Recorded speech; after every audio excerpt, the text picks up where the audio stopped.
if you're caught up on the legality, just email me at adam@retention.com. If you made it all the way through this podcast and you're still hung up on the legality, I am willing to get on the phone with you personally and explain it all to you. So this morning I was in Venice.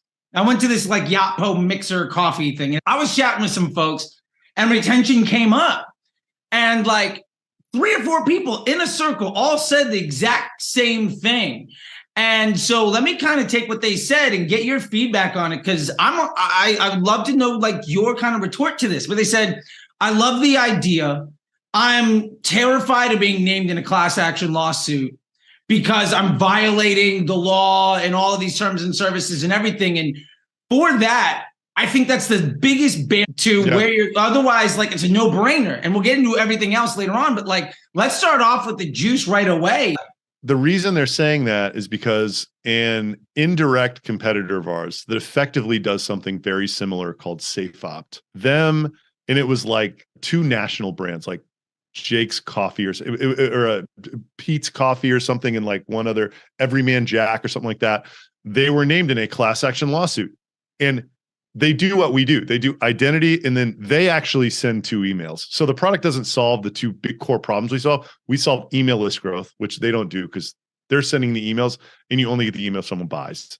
And they don't solve the bottom of the funnel, like abandonment, communication, audience expansion problem. But they're an indirect competitor. They're using the same tech and they're enabling it over email. A critical component. So like, if I were a brand, I'd look at that and be like, that's also retention.com. If I do that, I'm going to be Everyman Jack. I'm going to end up on a lawsuit. There's a few important things to realize here. One, that wasn't a suit about email. That was a suit about pixel retargeting. Meta has been sued 100 times about pixel retargeting. Klaviyo has a pixel. I don't know if they've been sued. They probably have. Hotjar has been sued 9 days to Sunday, right? It just so happened that we have this new product in this new industry, and they're doing it too. So it's getting kind of like unfair. It's like, this wasn't a lawsuit about this method of de-anonymizing people and emailing them. It was a lawsuit about specifically not collecting consent to do pixel return. That is a very important part of it. I have highlights of it on my LinkedIn page or whatever. So we're pushing all of our customers to use Cookie Pro. OneTrust is the industry leader in this consent stuff. What Cookie Pro is it's this it's the GDPR opt-in thing, right? Yeah. If you very conspicuously, preferably on the banner, but you can put it in your terms of service, say these 2 sentences about what we do, which the essence of it is effectively, we will take anonymous identifiers and we will match them to personal identifiable information, in some cases an email, and in some cases we might email you. If that says that, like in the sort of like expand to read what cookies are doing, sure, and the consumer hits accept, there is literally not a leg to stand on with a class action lawsuit about this. Another important thing is that this was not a CCPA lawsuit. This is like an age-old wiretapping claim where ambulance chasing lawyers, in my opinion, are seeking a theory to try to figure out who. Two cases of several hundred have made it to court, and that's why so many of them are happening, right? Yeah. So like, but even with CCPA, this is not a debate about whether or not you can do this. It's a debate about whether consent is being collected for doing this. Which you're putting into we're just encouraging people to do that. I can't make a brand do it, right? It's up to them. They got to go get the software. But like the way that you completely eliminate the risk, and by the way, you're using a bunch of other pixel retargeting anyway. You could already be named in the same lawsuit. This just there's like this false equivalency between what SafeOpt was getting sued for and what we do, because we do the same thing, right? Like but they're getting sued for something that hundreds of other companies do. Yeah. Right? And I think like one of the big issues there, and I think you brought it up here, and I really want to kind of dive into it because, you know, I'm an advisor on some brands and I'm on the board here and I got some equity and some stuff. And the biggest pushback I got from most people across the board was a misunderstanding of how the tech worked. That basically was like, folks were coming in and saying that you were effectively violating the can scan, and that was your tech. And it's like, that's not what it is. So like, no, I mean, so like the reason that I feel like that's the biggest objection. So this is a blessing and a curse, by the way. Sure. Yeah, of course. I hope to forever operate in an environment that is this poorly understood, because it keeps competitors out. We were able to 100%. literally get to 20 million ARR before we had a single person doing exactly what we do. Now this guy Go Growbot has like popped up and he's out there trying to undercut us. Fine, have at it, right? It's kind of a compliment, right? Sure. I mean, hey, look, if you're not getting copy, you're not doing good enough work. Yeah. The guy literally made a video with like all of my copy in it. I'm like, great. Like, fair enough. Okay, good for you. Yeah. Right. Like, make the market more legitimized. Yeah, just validate what I'm doing. Thank you. Totally. Yeah. But like, it hasn't gotten any venture funding. I doubt that he will either, because this is such a it seems illegal. That's the problem with the Yapo. It feels like you shouldn't be able to do that. But like, here's my retort, right? Think about the brands that are using this today. Warby Parker, True Classic Teas, Bulletproof Coffee, right? Dr. Squash, Penske Media. These people have fucking in-house counsel. Like, they would armies of in-house counsel. There's literally no way we could have the list of brands that we had if it was illegal. We couldn't have gotten through these legal departments. Yeah, you're talking 6-7 figure monthly legal bills for these brands. Dude, like it is legal, right? That's not the problem. The problem is Nike's not going to do it because they have an ethical position against being impolite about email, right? They don't, or maybe they're GDPR worldwide. You couldn't do it if you're GDPR worldwide either, because GDPR is opt-in for data collection on the internet. That's not what the law says here. You are allowed to do this in the US. Even the state level stuff, there's a federal level CAN spam law that was made in 2003 and reviewed in 2019. It is an opt-out law, period. There's no room for interpretation. Yeah. It is opt-out. It says nothing about opt-in anywhere in the law. Yeah. It's just the way it is. There's a big misunderstanding about that because the email marketing community markets opt-in email and everything else is spam. It's like, well, why aren't we all just spamming each other? It's because Gmail and Hotmail and Yahoo would block you. Yeah. We created the perfect email. Someone on your website who we also get signal from in the rest of the email ecosystem, and we pop it into your Klaviyo account and it goes out instantly. It's the perfect reverse engineered email. 100%. Everybody would buy lists in e-commerce if they could. They just can't without blowing themselves up. This actually works, right? So like, and to be fair, there are entire black markets of like the emails people just violating. Right, anyway. But it's fucking dangerous. 48,000 brand owners as an email, just like, hey buddy, here's a list. Like I didn't even buy it. It was just like from a friend.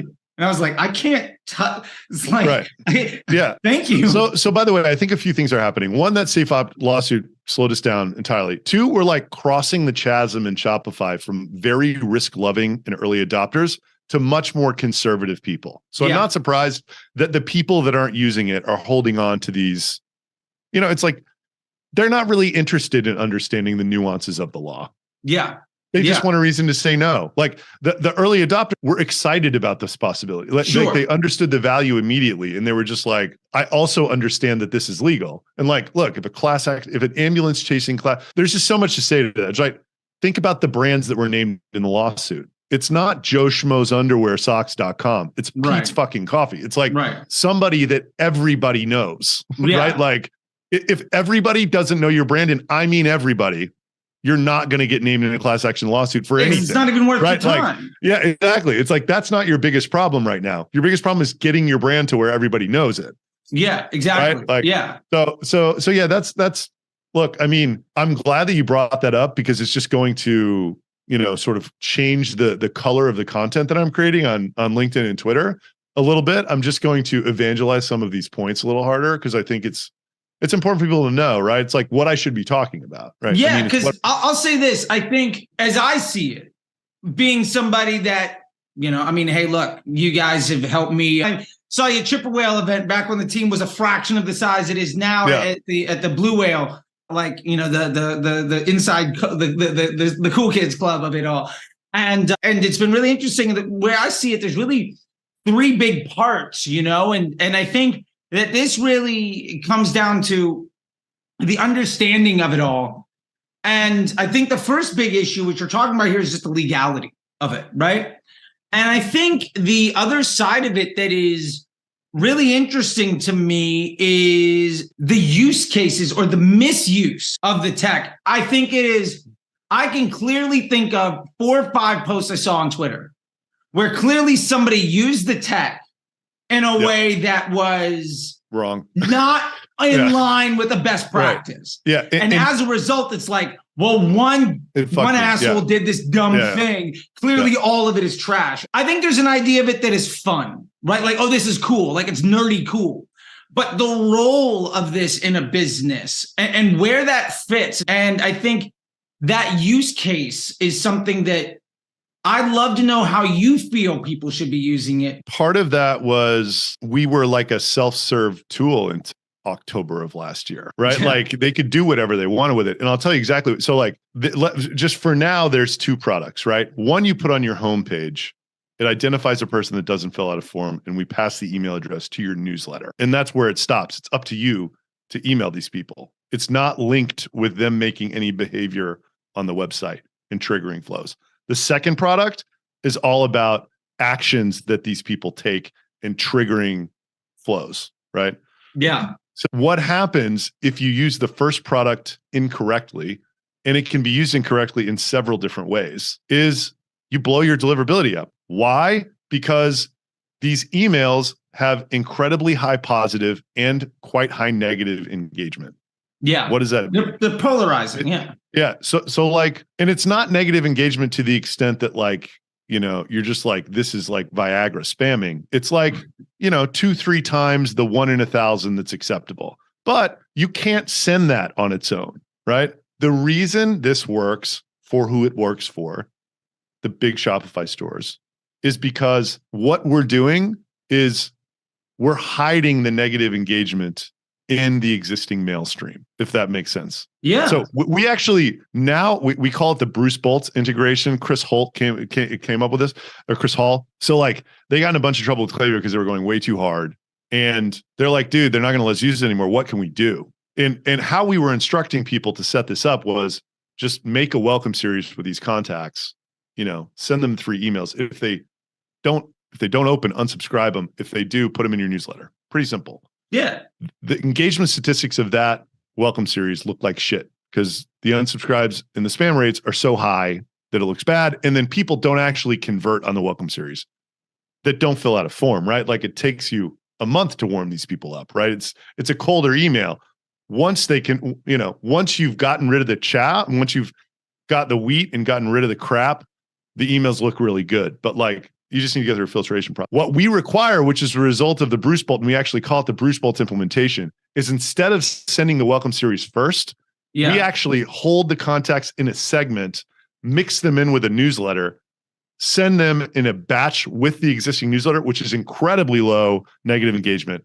All the complaints and unsubs fall out against that newsletter. Yeah. Then we put them in a welcome series. So it's like I've got a newsletter of 10,000. I got a newsletter of 10,000 subs. I mean, these aren't real numbers, but I got a newsletter of 10,000 subs. I'm dropping in 500 new people. Yes, exactly. And like exactly 20% of them are stoked on it. I don't care about the negative because because it doesn't change the metrics of that newsletter materially. Surprisingly, once you wash out those negative engagers, what remains is a very similar quality to your existing list. Yeah, and that's which is crazy to think about. Yeah, right. So when you think about it that way, why wouldn't you want 10 times more people on your list? 100%. You fucking would. Yeah. Right? Like you 1,000% would.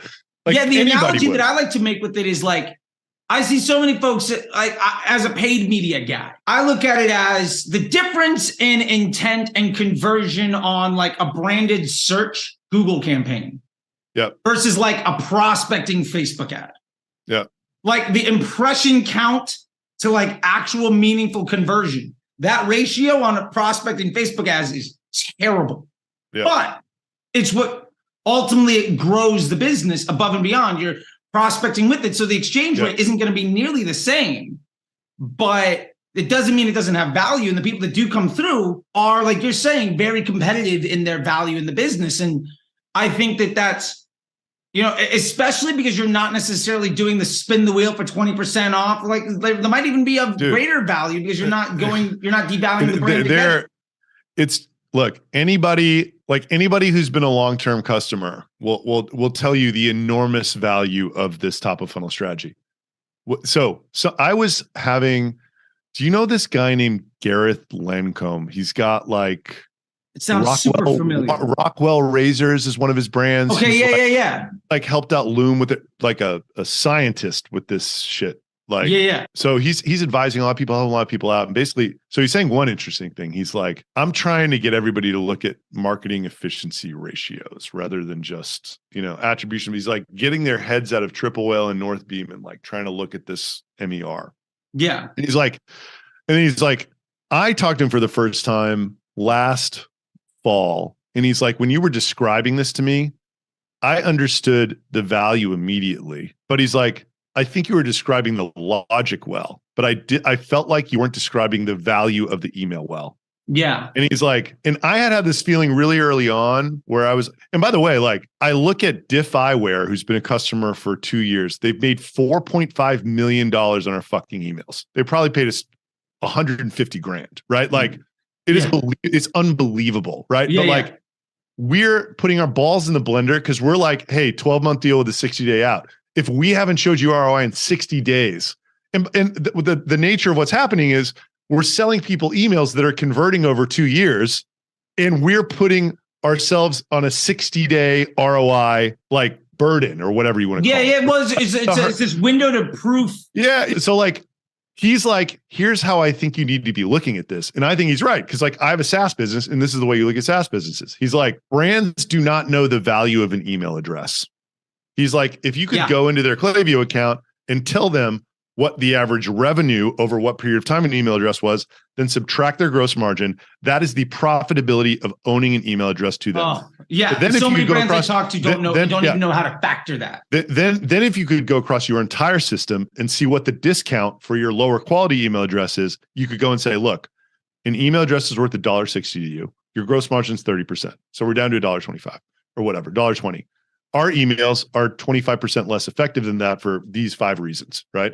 Then you're down to 90 cents, right? Of pure profit for an email that we're going to give you. I'm going to sell you those for 8 cents and they're going to convert over a year and a half. It's like, of course you would do that. And then we would be out of this 60-day, you know what I mean? It's like, nobody is thinking about these emails in terms of that. And by the way, I don't even think that that's the true value of it.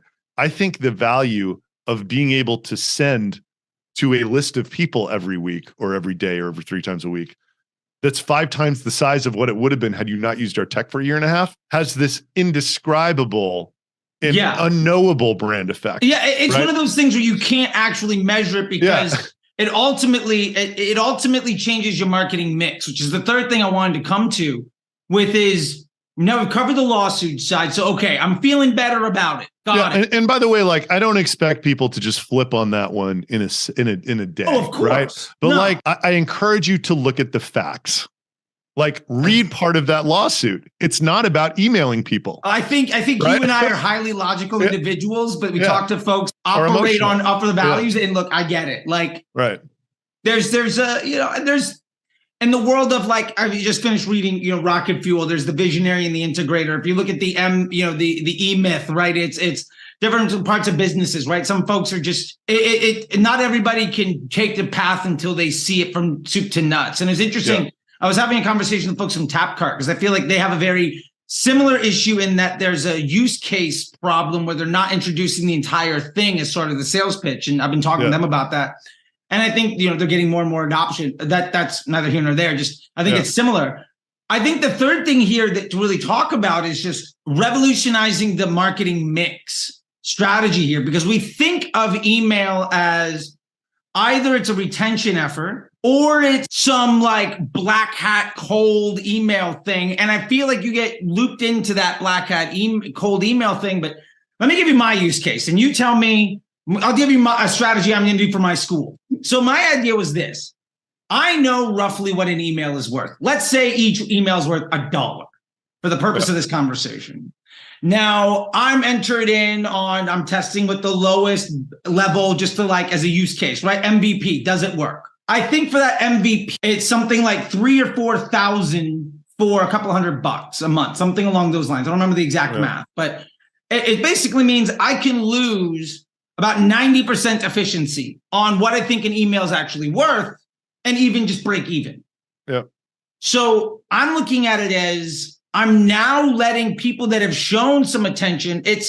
a bit of, it's not prospecting, it's not top of funnel, Yeah. but it takes email up from the bottom of the funnel and retention into much more of that mid funnel. Somewhere in the middle, right? Yeah, it really becomes more of that like second, third, fourth, fifth touch point that Facebook would already be doing. And maybe even a touch point before Google, even theoretically, that search comes into play. Like it's in still that discovery and consideration and understanding part of the funnel. And for me, it makes complete sense that if that works, then I have the opportunity of trying to amplify the top of the funnel because I know my middle is more efficient. Yeah. And as a result, I'm squeezing more out of every dollar that comes in. And one of the tests that I did initially was I put the tech not on my primary page. I actually put it on, I indexed all my pages based on revenue. And I put it on all of the second and third tier pages.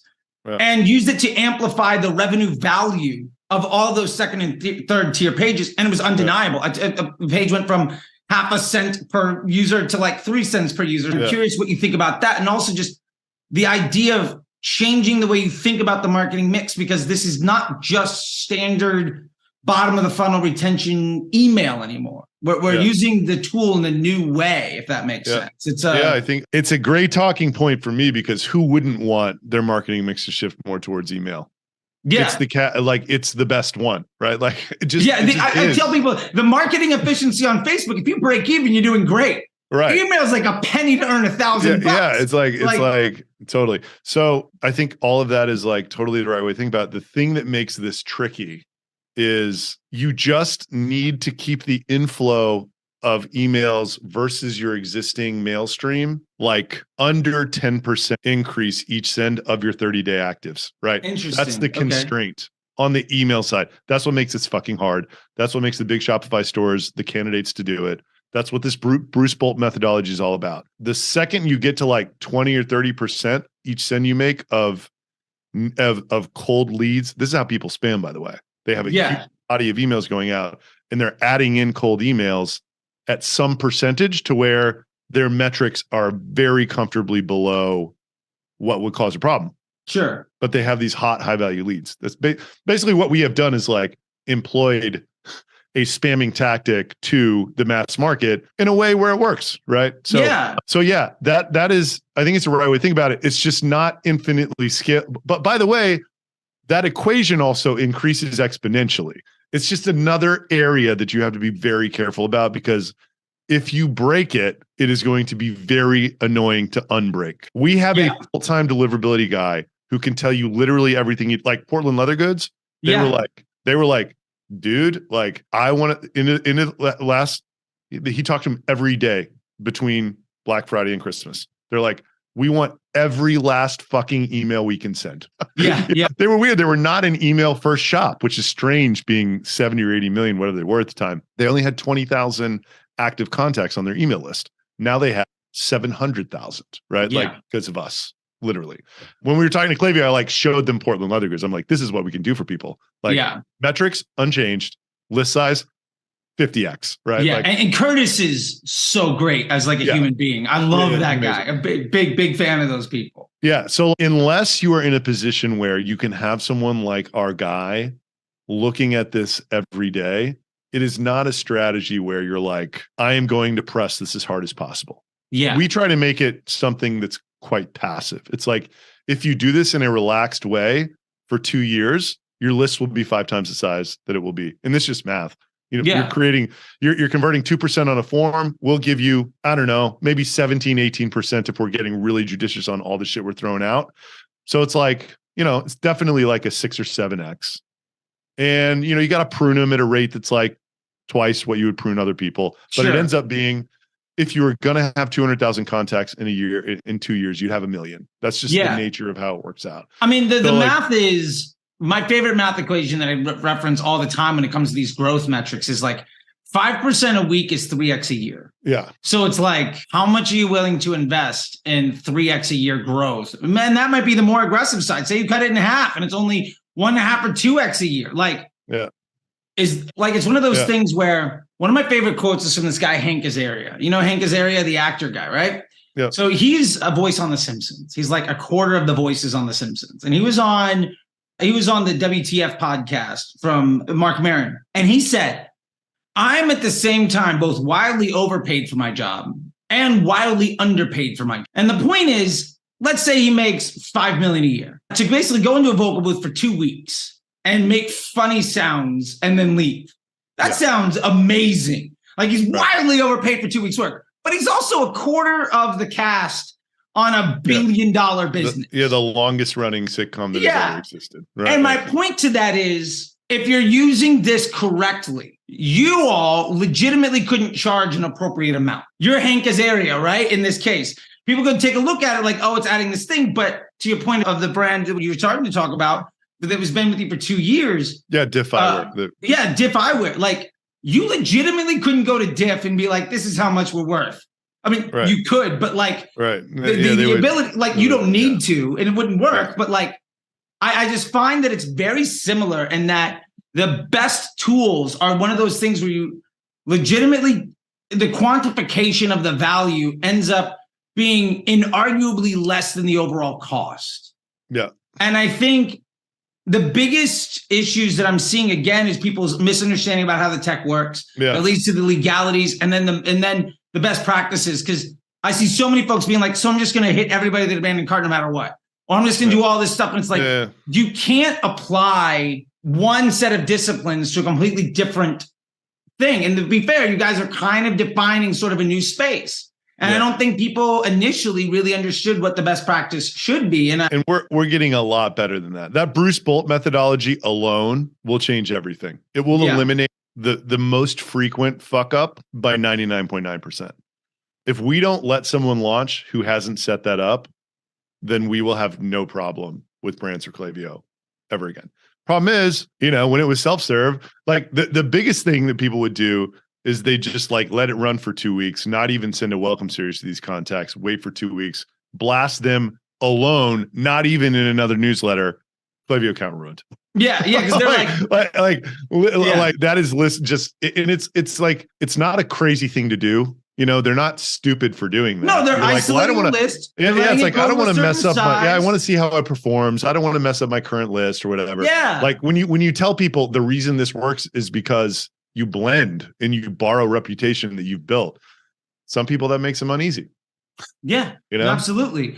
And I think the last part to this is just the brands that I know that are huge advocates, and I won't just go dropping names everywhere, but like the brands I know that are huge advocates, that are being really successful, treat this as its own discipline. Yeah. Right? Like they're managing it as though it was TikTok ads or my customer service team or like landing page design or CRO. It is its own discipline that needs to be treated with its own set of rules. Yep. And I think that is, probably the biggest thing that I'm seeing from most people that are successful with it. And I think what you've laid out here, if I can recap the rules, it's blend them into your existing flow with something that is. And we will show you how to do that. It is a fully white glove onboarding now. We will set up the segments in your Klaviyo account that do that. And what it's doing is it's holding them until a newsletter goes out, and then it's sending them with the newsletter. And then it's doing a welcome series afterwards. Yeah. Once the complainers and the unsubscribers are gone against the newsletter, right? Like I think that's the key. Yeah, and I think that's an important nuance here. And I like that you've done that as a business where you're saying our biggest liability is misuse of the product, not by any malice, but more just by ignorance. And we have experience. Yeah. So we're literally going to hold your hand so that you can see the value of it. Because once the pieces connect and you see where all the parts fit, the value is effectively undeniable. I would imagine your churn rate on the managed onboarding, which is just a SOP of working with you guys, is pretty. I bet there's a lot of SaaS companies that would like to have your numbers. That's where I'll put it. Yeah, it's gotten a lot better since it's versus being self-serve. I'll tell you that much. Yeah, no, I'm sure. Yeah. So, I mean, I think, just one thing I wanted to touch on, and maybe we can leave on this note, is just the problem identification and the solution here feels like it's so disruptive. For those that are more younger entrepreneurs trying to get into something, I think there's a lesson in how this is approached, because I mean, by no means did you hit a home run the first time at bat, No. right? Yeah. So I did not do this as my first career. I'm 42 years old. And my first job was as a Wall Street credit default swap trader at Lehman Brothers in Manhattan. My roommate started Vimeo in the apartment I was living in. Guy Jake Lodwick, he lives in Austin. I just moved. So I had a 10-year trading career, made a bunch of money, wanted to do that. After the crisis, I quit. And with this incredible false confidence and sense, like Wall Street does very strange things to you if you do well early in your career. It makes you think that you're smarter and better than everyone else. Sure. Which I think is good in a way, because like knowing what I know now, I'm not sure that I ever would have started the first business that I started. You know what I mean? Like, right, of course. Yeah, like it's not a path that you like lay out logically. You're like, I'm gonna do this. Like if you thought about it reasonably, nobody would ever be an entrepreneur. Yeah, totally. But it's just what I just felt like, and my brother's an entrepreneur too. Like I just felt like these people who were, I hadn't put the verbiage to it that like building and watching something grow that you're applying your attention to is what I think we all are addicted to. It's the same thing with having kids. It's I think it's just the same thing. It's like humans love being in these exciting growth environments. Sure. I mean, hey, look, we all get trained for it. We all had Legos as a kid. Certainly everybody listening to this is like, I'm sure if you're like, an accountant and your goal is to have like a 10 to 4 or something like that, maybe that's not exciting to you. But like, that's what I think being alive is all about. It's about building things, your family, yourself, your company, your hobbies, whatever they are. But the most satisfying things you're actively building. But I haven't put vocabulary to that. I just thought that they liked what they were doing more. I thought that it was clear, and they were their own boss, which is like kind of everybody's dream. Right. So on February 10th, 2012, I had the idea with my brother to start my first company. It took until January 2014 to launch the first product. It's called Robley Email Marketing. So that's, what is that? 20 months, 23 months. 23 months. Yeah. Yeah. The second Get Emails, which retention.com used to be, from when, so Robley, we sold it, but it was like the mothership at the time. And that was $3 million a year top line. We had 6 employees. So it was like very profitable. It was a lifestyle business that wasn't growing, which is like fine, but it's not a retirement plan, which was my problem with it. Right. So I had heard about this identity thing, and I was like, what do you mean I can get an email from someone who doesn't fill out a form? And knowing the email market, I was like, I could sell that to fucking anyone with a website. No questions. The biggest problem in email is list shrinkage. Everybody needs a bigger list. Everybody wants a bigger list. So shrinkage. Yeah, it took me a year and a half to figure out how to do it. And then along the way, I thought affiliate guys were going to be the only people that bought it. Another point is, I think for entrepreneurs, like what your company ends up being is usually so different than the vision that you had when you launched 100%, yeah. So just to give you an idea of what I thought Get Emails was, we sold Robley for $10 million to a private equity firm. My plan was, I was burnt out as fuck after this journey, and I just kept the cap table the same as Robley. I'm like, we're spinning this out. I'll sell it in 18 months. It'll be the same revenue. I'll get it to 3 million, but it's still growing and profitable. So we'll sell it for 20, and then we're done with our entrepreneurial relationship. Right. And I thought it was not can spam compliant when I started it. I was just like, but the affiliate guys won't care. There haven't been any. They won't care. Not at all. There haven't been any significant can spam lawsuits anyway. Right. Which was interesting because I owned an email business and I still didn't understand that about can spam, which tells you what I'm dealing, the blowback I'm dealing with right now. Yeah. I owned a fucking email marketing app like Klaviyo, and I did not know the law. Yeah. Right. How are they supposed to know? Of course. Right? They're not. So I thought it was an entirely third-party cookie-based identity system that literally it was declared that those were going to be gone. So this was 2019. They were supposed to be gone by the end of 2020. Gone. This whole product would be over. Still, it was the best thing I had going on. I was like, I'll make a few $1 million in revenue, and it'll go away. And then maybe one of these vendors we use for identity will figure out how to do without cookies, and we'll be fine. Lo and behold, 3 years later, they're still kicking the can down the road. And we have a system to do it without cookies now, which is incredible. So the whole plan the whole time was to get out of it in 18 months. Then 18 months came around, and I got one bid for 50 million and then a bid 6 months later for 75 million. And I was like, holy fuck. Yeah. Like that's amazing. Yeah. And then, it came with like, it was like kind of 35 upfront, 40 earn out. Sure. Like, Yeah. I changed the cap structure back to like where the people actually working on it for the earn out were getting the earn out. And that was fine. And like, literally like this was February last year, like got to where we were signing the APA the next day, the buyer fucking walks. And like, I had spent 6 months working on this deal, adopting the identity of a, semi-rich, semi-retired crypto bro, basically. Sure. Right? Like who was going to write out the earnout. And, I'd have like whatever, $20 million and I could do whatever the fuck I wanted. Right.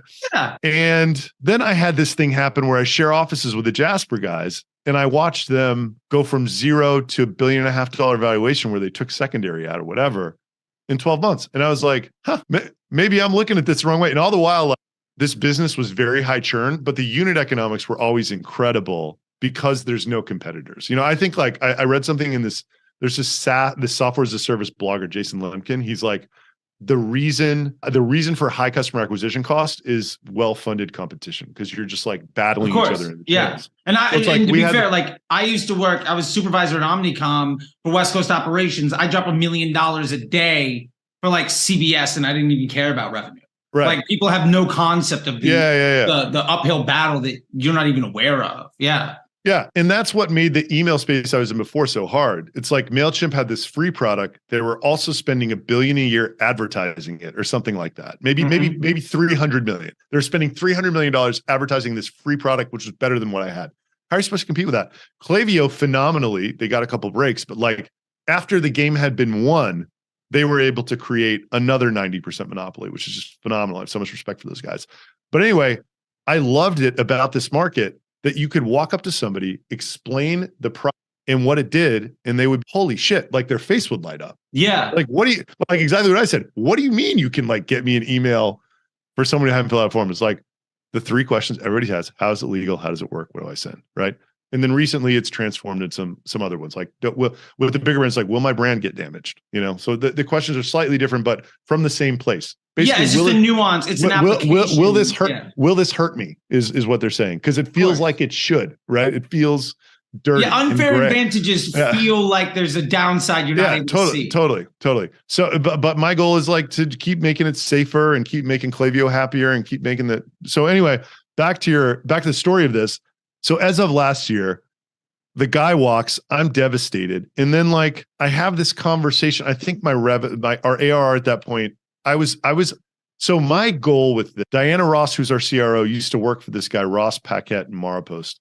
He's one of the only guys that I'd ever met that had a $30 million a year SaaS company where it was bootstrapped and he took home $20 million every year. And I was like, why are there not more people doing that? Like that dude's so fucking rich now. Like, and he's still, no matter, he's kind of miserable and he's stuck and he's trying to do something bigger and kind of can or whatever. But like, still like, he's like pocketed like 200 million over 10 years, just, taking it straight to the bank. Right. Which I thought that even with the churn problem, it could be a similar situation for us. So I was like, that's the goal. I know. Like starting to see the breadcrumbs. Yeah. I was like, we're at 8. I don't think we can get to 100 million ARR, but I think we could get to 20. And if we get to 20, we'll be making 50. And like, I'll pocket 10 of it. And like, I'm never going to complain about that. And by the way, like, I don't even think I have to work that much for that business because it's just kind of doing what we're doing right now. And like the market's big enough or whatever. And if we lay low, then like, maybe we won't have competitors and like, we'll just be this, small, beautiful thing like this guy's company Marapost. And then Dave's CO, who he hired, this guy named Mike Orlick. He was the CRO from WalkMe, which had gone public. And then he joined this, AI thing. He's like, just talking to me immediately after the day after this guy walked him, I was devastated. He's like, dude, like, you have 8 million ARR, you're not spending any money on marketing, and you only have 1 salesperson. Like, dude, you're not fucking trying hard enough. Like, that is unacceptable, right? Like, I don't care how you do it, but like, hire some more salespeople. Right? Yeah. Like, I'm not telling you to do what we're doing, which is like, they went from 7 to like 250 people or something very quickly and raised 125 million or whatever, $200 million. But like, he's like, you got to try harder than this. So my whole plan was try a little bit harder, but like let Dave go do his thing with like all this venture funding and hiring like people that I don't even think he, it's like, I don't think he knows. I don't know. Like, it's just a different deal for him now. Mine was like bolt on individual contributors to this thing, keep it super profitable, and, kind of see if we can get it to 50 million or something. Then I met this dude, Santosh, who's my COO now, who I talk about a lot in this stuff, in this content I create, who built Zoom Info, this big data company. There's another data company. There's now the second biggest Zoom Info called Apollo.io. Literally, like, they were 5 million in revenue when he joined. They're like 150 million now, like over the course of 3 years. Unbelievable genius scaling guy. And he's like, we can make this company massive if you want to. He's like, there'll be an uncomfortable period, but after a while, it will be very cash flow positive too. And like, we're in the middle of the uncomfortable period now.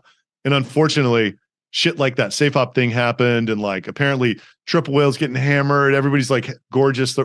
April, May has been very hard for people selling into the Shopify ecosystem, which is strange. Cause like, I don't know that the brands are hurting that bad, but I think that everybody's very careful and like trying to figure out if they got enough employees or the right amount of, not enough, like too many or like whatever. Yeah, I think in the market, it was a very strong Q3, Q4. Q1 was underpriced.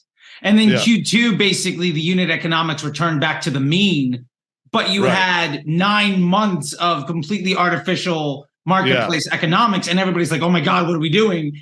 And most of the time, it's like, if you're doing well, just look back to a year ago, how much better off you are. And then people calm down. But like, not everybody was at the same scale then. Like, you're a fundamentally different business than you were May of last year. Totally. So anyway, that is like, so now we're at this point where, I don't know, we either like broke even or made 250 grand this month. I don't know. We're not burning money, but like, I thought we would have been way out of this uncomfortable position by now. If something happens and we just sort of tread, so our growth was February, I looked at it today, February 10%, March 8%, April 4.6%, May 4%. Like, that's gotta go back up to 10%, or I hired way too many fucking people. You know what I mean? Like, but I think it will. A lot of it was self-inflicted. Like, we're changing a lot of things, and I'm doing it very publicly, and I'm like sharing all of this. Like, it's all making it into these show episodes, and I show my financial online and stuff. And so I'm trying to like, give people a view into like what, it like, look, if it doesn't start growing again, I went from the most beautiful cash flow business in the world that literally would have been the greatest money-making machine of all time to creating a $20 million a year churn machine where I'm not making any money, right? Like, like it will go down, and like, I will share that, right? It will go down. I don't know what's going to happen. Like, I'm optimistic, but like, it'll go down as one of the dumbest things in business anyone's ever done. Which, sure. Like, I mean, I think, but that's right. Like, that's the thing that like, I hope that entrepreneurs understand is like, you're going into that with full awareness, which I love, because most people aren't, because they don't have the past history of, you're like, I always like to think it was like, objectively on paper, 90% of the time, this isn't going to work, but also I'm the one doing it. And I'm going to care 100 times more than somebody else. Right. And I feel like there are people where your thumb on the scale is different than the mean, right? Like, you are making something happen. And it is one of those things where logically viewed, step back. For instance, when the buyout didn't work, most people would be like, all right, that's sort of the end of the story. I've been at places where the buyout didn't work. I was at a company, a nutrition company, and the 95 million Deloitte deal died like 8 days before the signature. Yeah. Right. And it was just like, Evie, the executive vice president, left. The president left. I was head of the growth team. I left. Like, it was a decimation. After that, and I think what's really great here is the story that, honestly, that's probably the best thing.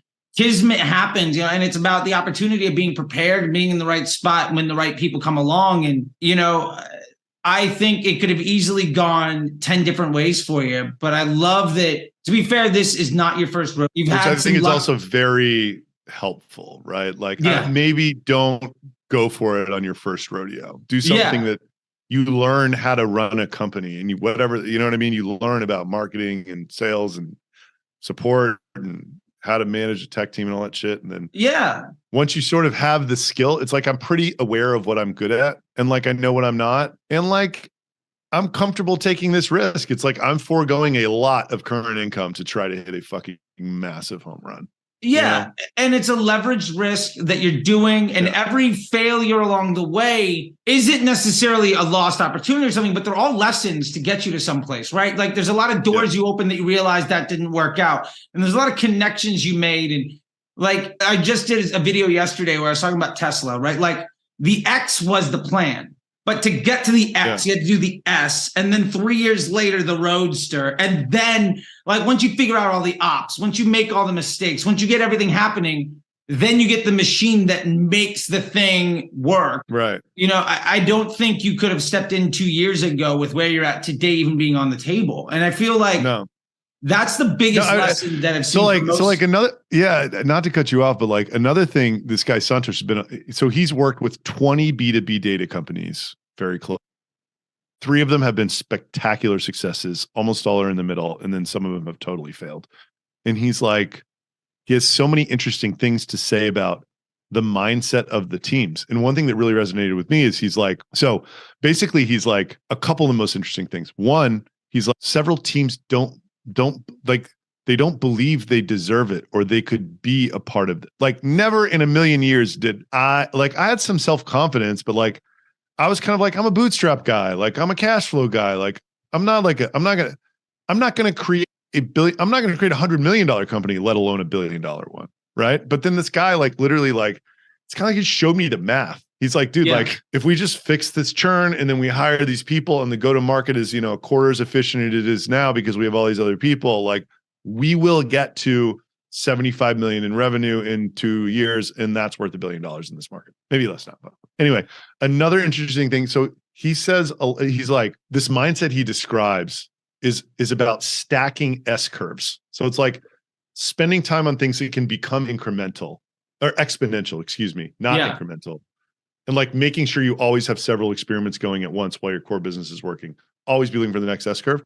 And he's like, the people that can do it are either really young people or older people who have been successful doing this their whole careers, thinking very laterally and outside the box, appreciating that what your success is on this venture, it will have nothing to do with how you built your last business. Everything about it would be different. The go-to-market motion, the product, everything.